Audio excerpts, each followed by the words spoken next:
বিষাক্ত মিষ্টি খেয়ে পাকিস্তানের পাঞ্জাবের লাইয়াহ জেলায় একই পরিবারের 11 জন সহ অন্তত 23 জনের মৃত্যু হয়েছে। এই ঘটনায় অন্তত 77 জন গুরুতর অসুস্থ অবস্থায় হাসপাতালে ভর্তি রয়েছে বলে জানিয়েছে সেখানকার স্থানীয় গণমাধ্যম।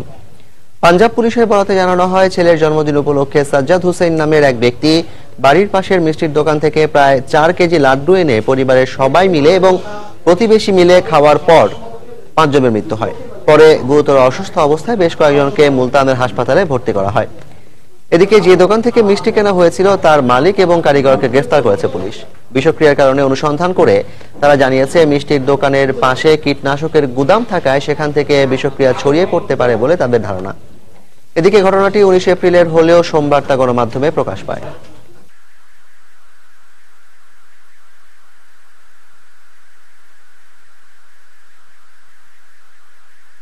ই গ্রুপের ফিরতি লেগের ম্যাচে সিঙ্গাপুরের ক্লাব টেম্পাইন্স রোভার্সের মুখোমুখি হবে শেখ জামাল ধানমন্ডি ক্লাব। এর আগে গ্রুপে নিজেদের প্রথম 4টি ম্যাচেই হেরেছে শফিকুল ইসলাম মানিকের দল। তাই দ্বিতীয় পর্বে ওঠার সব আশাই শেষ। তবুও নিজেদের মাঠে এই ম্যাচে জয় পেতে মরিয়া ধানমন্ডির ক্লাবটি। ফুটবলার জটিলতা সহ নানা কারণে বেশ ঝামেলায় আছে শেখ জামাল। ক্লাবের একসময়ের তারকা ফুটবলারদের অনেকেই নেই বর্তমান দলে। তাই ম্যাচের আগে সেরা একাদশ গোছাতেই হিমশিম খাচ্ছেন কোচ শফিকুল ইসলাম মানিক। মূল পর্বে এখন পর্যন্ত একটি ম্যাচেও জয় পায়নি শেখ জামাল। এর উপর দল 3 বিদেশির মধ্যে ইনজুরিতে আছেন অধিনায়ক ওয়েরসন ও এমেকা, এবং তবুও নিজেদের মাঠে সেরাটা দিয়ে জয় পেতে চায় ধানমন্ডির দলটি। এরা প্রথম লেগে টেম্পাইন্স রোভার্সের কাছে 4-0 গোলে হেরেছিল শেখ জামাল। তাই কাজটা খুব একটা সহজ হবে না তাদের জন্য।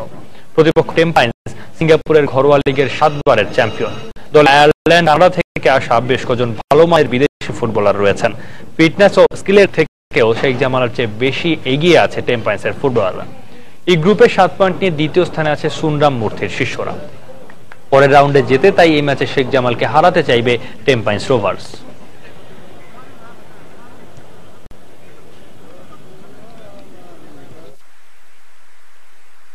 রাতের সময় পর্যায়ে শীর্ষ সংবাদগুলো জানিয়ে দিচ্ছি আরেকবার। রাজধানীর কলাবাগানে মার্কিন দূতাবাসের সাবেক কর্মকর্তা সহ 2 জনকে কুপিয়ে হত্যা করেছে সন্ত্রাসীরা, আহত 2।